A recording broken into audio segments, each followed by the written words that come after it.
Welcome to Dental Business RX. Practice success in 30 minutes or less. Thank you for calling ABC Dental. We've all heard that change is a good thing. But is this a universally true statement? Absolutely not. For that matter, in some cases, change can not just be negative, it can border on catastrophic, regardless of how good an idea that change seemed at the time. So when is change, whether we're talking about your staff, your marketing, or some practice policy or procedure, a good idea? And when isn't it? Even more important, what action should you take every time you make a change in your practice? Well, that's what I want to talk to you about in this week's episode. My name is Jeff Bloomberg, and I'm your host. And the concepts and procedures I'll be discussing in this week's episode have bailed me and our clients out of more messes than you can count, from reverting a crashed statistic to salvaging a failing practice or reinforcing a sudden upswing in productivity. And if you haven't guessed it, it has to do with the subject of change. Now, to explain what I'm talking about, I want to share an article from one of our seminars. If you're familiar with MGE, you know that the basis of our program is the Hubbard Management System developed by American philosopher L. Ron Hubbard. And Mr. Hubbard spent over 30 years developing the system, and his works on management consist of literally millions of words, and they cover just about every aspect of organization and management, from long-range strategic planning to executive skills, management systems, financial management, team building, and so on. And if you want to know more about the Hubbard Management System, I'll put a link to it on our episode webpage.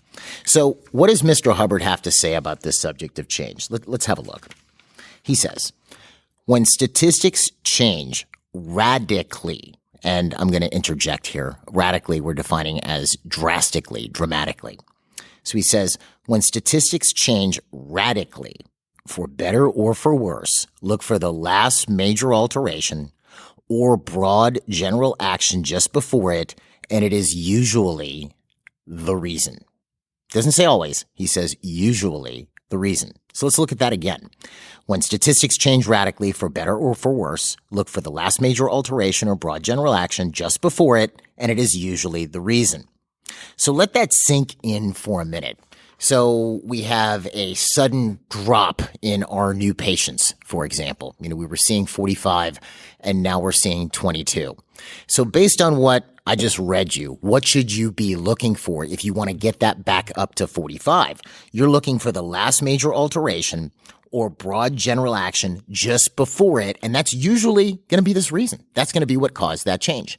Let's say, for example, you were seeing 45 new patients, now you're down at 22, and you dig in a little bit and you find out that you're doing a new mailing campaign now, and you find out that the phone number on your mailers is wrong. I've seen this before, right? If you that will usually be the reason why your new patients drop, right? Now, he gives an example. What do you do when you find out what the change was? Well, he gives an example here. Example, letters out statistic falls and falls. In investigating, look for the last major change in that area and, if possible, cancel it, and the statistic will then rise. Okay, so this is pretty simple. So let's take that marketing example I gave you a second ago. You were, you did your new mailer, the phone number's wrong. What do? Cancel the change. Or you find out that for some reason you guys canceled your pay-per-click. Well, turn it back on. Cancel the change. He gives further on this example. He elaborates more. He says, let us say that at the top of the drop-down, the third week in November, the sales and marketing department was given new dictation equipment. So you're looking at your letters out statistic, and it's falling and falling. And then he says, at the top of the drop-down, the third week in November, the sales and marketing department was given new dictation equipment. Well, what does he say to do? Take it away and restore the old arrangement and routing pattern that was in use with it, and sit back and see what happens. The statistic will probably recover. So you can apply this to pretty much anything. And look, most powerful things in life are extremely simple.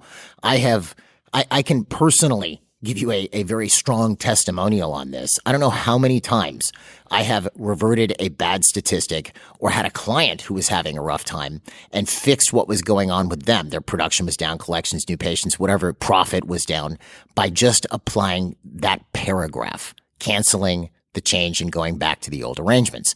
And this assumes that things were going well in the first place, of course. If the new patients were always terrible, then they were always terrible. I'm not looking for the change. But if they went from being good to all of a sudden bad, you're always going to find a change. Which brings me to another point that I always found interesting.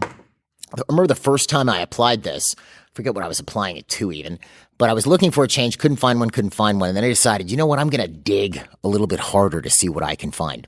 And I found a change. And I've done this with clients. They'll tell me, okay, my new patients went from X to Y. They dropped. Or my production dropped. And I'll say, well, find out what changed. Well, I looked and nothing changed.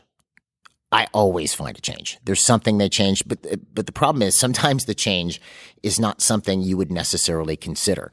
Let's say, for example, your case acceptance drops all of a sudden. You just can't figure out why.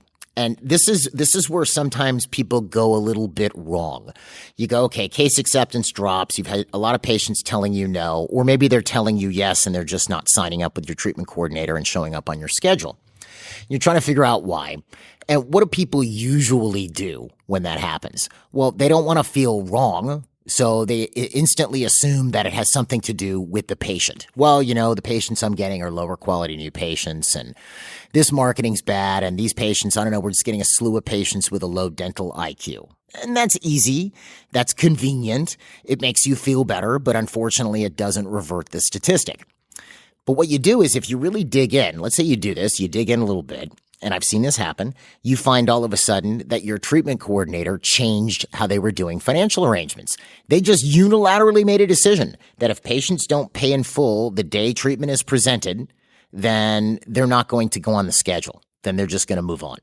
They just decided that on their own, because you will find sometimes changes are made. And this is something why I tell every client when they have a problem like this to really dig in. Sometimes changes are made that you would never conceive of. Okay. Something, I hate to say, common sense isn't all that common anymore, but things that you would never consider doing, especially if you end up with a larger organization, sometimes happen. Things that you would never consider, why would somebody do that? And it doesn't make the personnel a bad personnel. It's just a change that you would never have considered doing. You would never go, well, if a patient if they don't want to pay the same day, I'm not going to, get rid of them. Or if they don't accept their full treatment plan, I'm not going to get rid of them. You would never consider that. But then you find out your treatment coordinator decided that that's what they were going to do all of a sudden. They just got this idea, or they read something, or someone gave them this idea, and then they made this change that you never would have conceived of. They did. So when you're trying to investigate for a change, if you really want to find it, you really have to dig into the entire cycle of production. And what do I mean by that? So let's say new patients drop all of a sudden. What would I do? I would go, okay, so first thing I would look at is where do I normally get my new, when we were doing well, okay, when we were doing well, we were getting 45 new patients a month or whatever that number is, 50, 70, 80, whatever. Where were our new patients coming from would be my first question. And I'd want to look at what were our new patients' sources. So let's say I go through all the sources and I get an idea of, we get an average of anywhere from 7 to 10 new patients from Facebook a month and 11 to 14 from Google and 16 from referral. I'd make my list. And then I would compare it to the month that just crashed. Like I'm going to start at the front end here, which is where are people coming from? So let's say I do that. And I'm going to give you a couple scenarios here. Let's say I do that and I find out that, all of a sudden our new patients from Facebook just stopped. Well, then that's most likely where the problem is. So then I dig in to find out, well, what happened? I, talk to whoever's running my Facebook campaign, or maybe if I'm running it on my own, I have a look. You'll find out something silly. Maybe your ads stopped running. That happens. We had a client years back, and I don't mean to date myself that hard, but, he, most of his new patients came from the Yellow Pages. That's where he got most of his new patients. And for you young people out there, the Yellow Pages was that big yellow book that got delivered to your door, and you would yell at your parents and ask, where did this stupid big book come from and why they keep delivering it? It used to have phone numbers of businesses in it. I think they still have a website, theyellowpages.com or something. And that was his big source of new patients. So all of a sudden, 1 month, his new patients drop by 50 to almost 60%. So they can't figure out why. Now, what I found most interesting about this was at that point, the reasons for the drop that were advanced by his team. And he had a good team. I'm not criticizing his team at all, but it was things like, well, we just got a new phone system, and well, the economy's tight right now. This is a while back, so people don't want to go to the dentist. There was all kinds of reasons advanced as to why new patients had dropped. It wasn't the correct reason, but there were all kinds of reasons advanced, just like the example I gave you with patients with low dental IQ. So what did he end up finding? Well, turns out the month before the drop, the new Yellow Pages had come out. And the way this Yellow Pages was set up, realize, folks, this was before the internet era. There was some internet, but it wasn't real big. You would get assigned a phone number that was different from your practice phone number in your Yellow Page ad, so you could track the number of calls coming in off of it. Well, that Yellow Pages that had just been published, the company that published it went bankrupt, so that phone number became disconnected. So where he was getting most of his new patients, these people were calling, and it was, we're sorry, this phone number has been disconnected.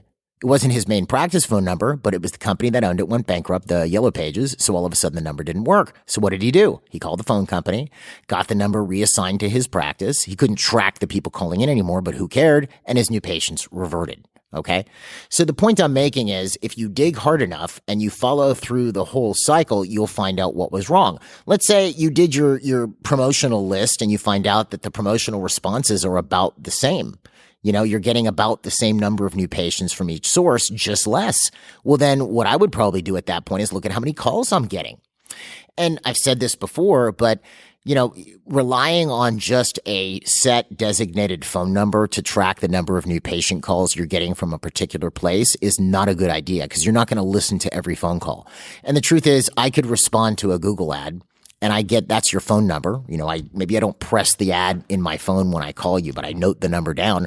Well, in my mind, that's now your practice phone number. I'm not calling the main number that you've always used. So that will skew the number of ad responses you're getting, number one.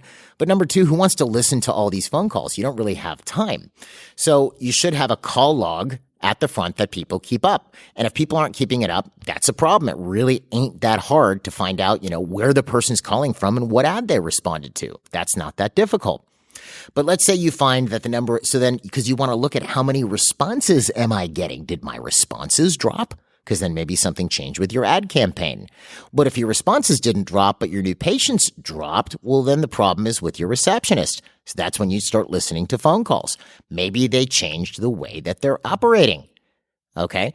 You never know. Maybe they decided that, they had a couple new patients come in and they weren't really good patients. So they on their own decided, I'm going to change how we do this new patient intake form so that we only get quality new patients. And they end up blowing patients off that you should be getting. You're going to find this change somewhere. I found with one office, new patients drop. And what we found is that their marketing had worked so well that prior they were getting patients in within 24 to 72 hours. Then all of a sudden, because they were so booked, it was taking 2 to 3 weeks to get an appointment. That was a major change, and that happened over the course of a 2-week period. And then their new patients dropped off. Why? Because if someone's responding to a promotion and they don't know you all that well, availability is at a premium. And I've seen cases where someone will call a practice, schedule an appointment 2 weeks from now because that's all they can get, and then call another office and schedule a no-show for the appointment they set with you 2 weeks later. Some call back, some don't. So the point here, I think you're getting the point. You're looking for the last major alteration or broad general action just before it, as Mr. Hubbard says. Now, he continues on. When should you make a change, and what's the effect of change? Let's have a look. He says, it is change that changes things for better or for worse. That's the simplicity of the natural law. If you want to hold a constant condition, don't change anything. Read that last line again. If you want to hold a constant condition, don't change anything. So this is something that you see quite a bit, especially if you have, you see this in sports. You'll have some team and they're doing well and the coach retires, so they bring on a new coach. So the coach, and it was a good team. They were successful. I've seen it, with teams in football that had just won the Super Bowl, this happens. And they bring on the new coach, and the new coach wants to put their stamp on the team, right? They want to put their mark on the team. It can't be the old coach's team. And then the team falls flat on its face the next year because they were already a successful team. Why would you change anything? Whereas if you don't change, if they're already successful, wouldn't it make sense to not change anything? I mean, it seems to be common sense, but people just don't do it. So here, if you want to hold a constant condition, you want your office, let's say it's incrementally growing, it's nicely growing, what would you do? Don't change anything. Promotion's working, you're getting responses, things are working out well, your staff is doing a good job on the positions that you're on, you're expanding nicely, you're adding personnel as time goes along. Why mess with it? Why upset the apple cart? But a lot of people do. Now, that doesn't mean you make no changes. Do you not make any improvements? Of course not. There are ways that you would do it, but this is where you wouldn't want to make broad alterations because why mess with a good thing? I know it seems simple, but you'd be surprised how many people, don't do this. And he goes on, if you do want to make a change. So let's say you're plugging along, things are going nicely, but you want to make some form of a change. You want to add a different marketing campaign, alter the marketing that you're doing, add some new services to the practice, for example. Here's what he says. If you're trying to improve something, make changes cautiously and keep a record of what is changed. Read that last line again, and keep a record of what is changed. Then you watch statistics, and if they decline, you hastily wipe out the last change. And if they improve, you reinforce the change that began it. So let's say, we have our receptionist wants to become a dental assistant, and they're doing a great job as the receptionist. The phone's answered, within 2 rings every time. Patients love your receptionists. They're great at handling new patients. They're just really doing a great job. And you think, this is a great long-term employee. I want to reward them. They want to become an assistant. Let's sort of move them up within the organization and help them to achieve their goals. Okay, so you want to move them to dental assistant. Well, that means obviously you're going to have to replace whatever it is that they're doing at reception. So you put a new receptionist on, and your old receptionist trains your new receptionist for 2 weeks and then moves to the back. And then all of a sudden you see things start to drop off. Your new patients just tank. The schedule starts to fall apart a little bit. The phone's not being handled as well as it was before. So what would you do at that point? Well, the first thing you do when you made that change, you would have a log, like a book or a Word document or a spreadsheet or whatever you want to use. I don't care what method you use, but you actually, as Mr. Hubbard says here, keep a record of what has changed. So you would note, we took Melissa, moved her to dental assistant, and Al took over as the new receptionist. So you'd see that the date this happened on, September 12th, Melissa became the dental assistant after training Al for 2 weeks. Okay. And then, by the end of September, early October, new patients are, they're tanked. Okay. So what would you do? According to this, you would hastily wipe out the last change. So you'd go, okay, Melissa, this isn't working out. We need you to go back up to the front to sort this out. Now you might think, okay, well, Melissa's going to be upset, blah, blah, blah. And that's possibly true. But, if Melissa is really a good long-term employee and somebody you want to keep for a while and is dedicated to the team, she would get the idea that she can't just walk off of a job and, let it burn. So it might be that she needs to go train Al for a bit longer, or it might be Al is a bad candidate to be the new receptionist and you got to get a new one that Melissa can train.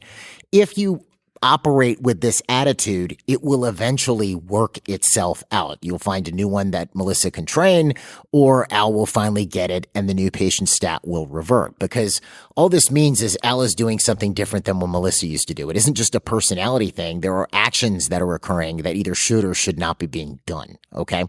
So this is what you're watching like a hawk when you make a major change. Maybe you decide to start running all of your patient financing through a different company. Well, watch what happens to your collections. Okay.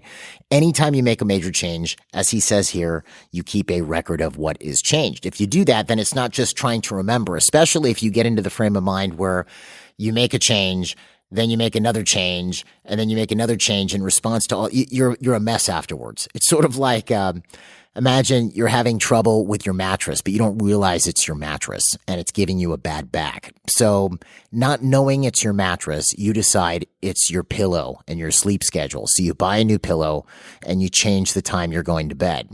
And now you still have a bad back, but now you also have headaches during the day and your neck hurts and you're tired all the time because you messed with your sleep schedule. Now you're just a mess. Okay. You're not tracing it back to the original problem was just that your mattress was too soft or too hard. So you don't want to get into that mess where you change something and it just makes it worse because you fixed the wrong thing. You want to make sure that you dig into this a bit and you note it, especially when it's a larger change in your practice, so that you don't just have to remember what it was. Because that's what happens. When did we hire Hal? What is our marketing doing? No, note the changes. You started a new marketing campaign. You added a new chair. You did this. You did that. Because I've seen people do this for a long time. They decide that the way to solve everything is by adding a new chair, or the way to solve everything is by buying this new piece of equipment. And it doesn't solve all the problems that they had because they were solving essentially the wrong problem.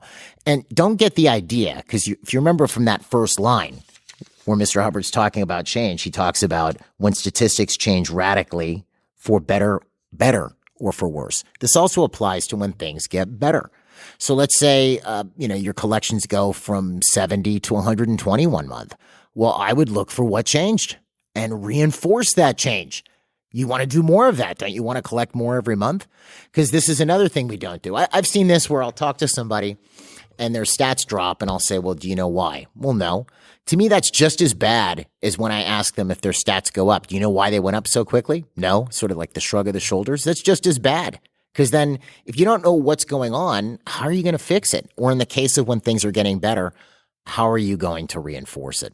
Anyway, like I said, it's a simple tool, but it's an extremely powerful tool, and you can use it whenever you have radical shifts like Mr. Hubbard was talking about in this article. So remember this power of change, and remember that when things go up or down, look for the change. Look for what changed, okay? And always keep a record of the changes that you make in your practice, and you'll find that expansion or steady growth becomes a lot smoother sailing. Anyway, folks, shorter episode this week. I do hope that this helps. And if you want to hear more episodes like this, don't forget to like or subscribe or follow the podcast on whatever podcast platform you're using, whether it's Google, Apple, or Spotify. Otherwise, have a great week, and we'll see you at the next episode.